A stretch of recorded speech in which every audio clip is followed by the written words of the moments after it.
So a while ago, I published a video tour of my dream home in Tears of the Kingdom. Since publishing that video, I've received several questions about the build, as well as a few requests for a tutorial on how I made it. And that can only mean one thing. Whee! That's right, it's tutorial time. In this tutorial, I'm going to cover how I built my dream home, how to get the Champions Ballad photo for your dream home, and also some other related logistical matters like item storage. If you're looking for specific info, feel free to peruse this video's timestamps for the topics you're interested in. First things first, if you haven't done so already, you'll need to complete some tasks for Madison over in Terrytown before the ability to build your own dream home will become available. Talk to Madison, Hudson, and Ronson to find out what they need done, and then, once you've completed the Madison's Independence quest, talk to Ronson again to buy your dream home plot and trigger the Home on a Range quest. Once you've completed the Home on a Range quest, you'll be able to build your dream home. Here's the layout we'll be working with for this build. Alrighty, let's start with the ground floor. For this floor, you'll need one furnished square room, one weapon stand room, or whatever other mount room you'd prefer, one gallery, one bedroom, two paddocks, one indoor stairs, and one outdoor stairs. First, place the furnished square room in the middle of your plot. For my house, I rotated this unit so that the wood-burning stove is in the back left corner of the room. Next, attach the indoor stairs along the back wall with the wood-burning stove, so that the staircase faces inward into the square room. With these core units in place, let's finish filling out the ground floor. Grab a weapon stand room, or a bow or shield room if you prefer, and attach it here on the right side of the square unit, with the open side facing inward. On the opposite side, we'll be placing a gallery. On my dream home tour video, a few folks asked me how I got the Champions Ballad photo in my dream home. I'll be covering that topic later, but feel free to check this video's timestamps if you want to skip ahead to that info. Next, grab one of your two paddocks and flip it upside down. We'll be using this unit to fake some windows along the front wall of your house. Place the unit here with the open side facing toward the square room. You'll want to make sure that the right edge of the paddock lines up with the edge of the weapon stand room. To close off this front wall, place a bedroom to the left of the upside down paddock, again facing inward.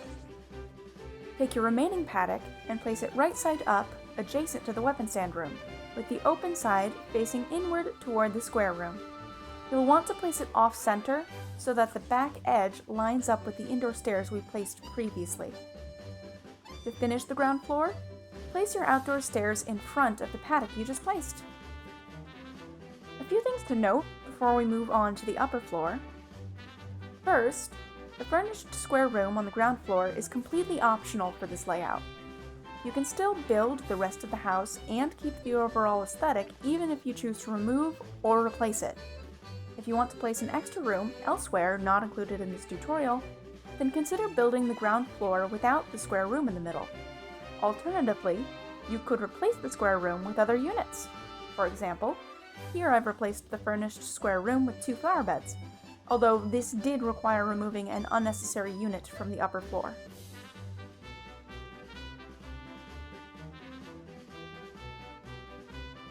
Second, note that Gronteson can store weapons, bows, and shields for you when they are placed in the appropriate stand rooms.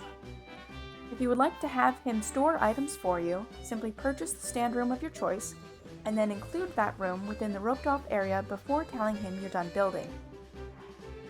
Place the items you want to store into the applicable rooms, and then start the building process again.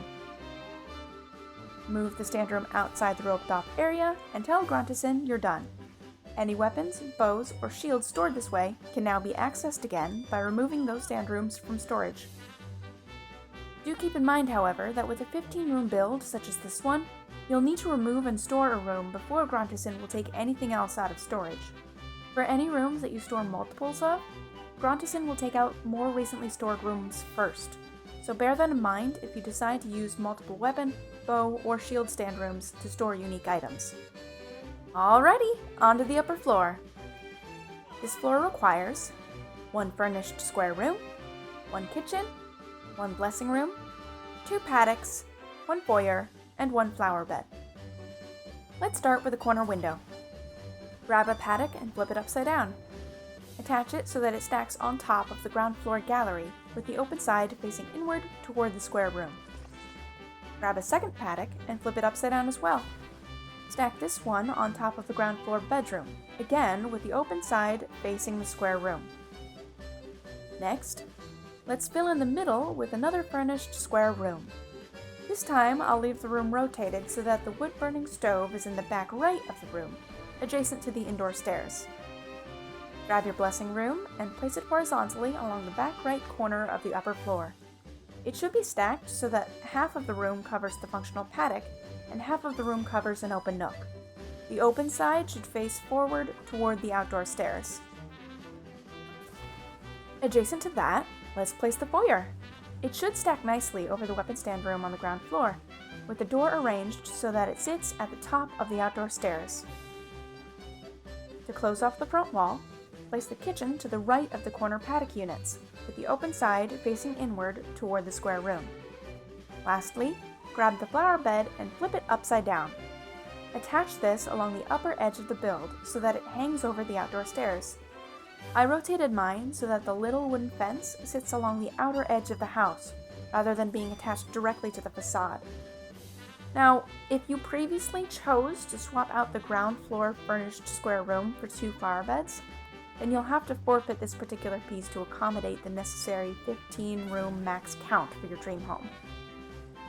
As a side note, for anyone including this unit as part of the build, this is also the unit that I find easiest to remove in order to access stored items. Pro tip: when removing a room to put in storage, stand on any part of your house, other than the room you're trying to move, to prevent the whole structure from moving. This will keep your dream home in the exact position you want it. Alrighty, your dream home is built, so it's time to customize.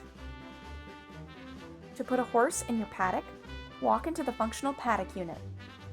Once inside, Gronteson should give you a Bring Horse In prompt. Pressing the A button when prompted should start the selection process. Regarding getting the Champions Ballad photo displayed in your gallery unit, there's a few steps you're going to need to follow. First, you're going to need a Breath of the Wild save file with the Champions Ballad DLC complete. Once you've earned the Champions photo in the DLC, place it in Link's house in Breath of the Wild. Once placed, the photo should carry over to Link's/Zelda's house in Hateno in Tears of the Kingdom. Photograph the Champions photo in Zelda's house with your Puripad, and then interact with the empty frame in your gallery in your dream home.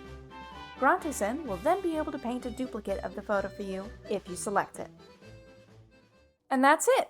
I hope you found this tutorial helpful, and if you have any further dream home questions, feel free to ask them in the comments.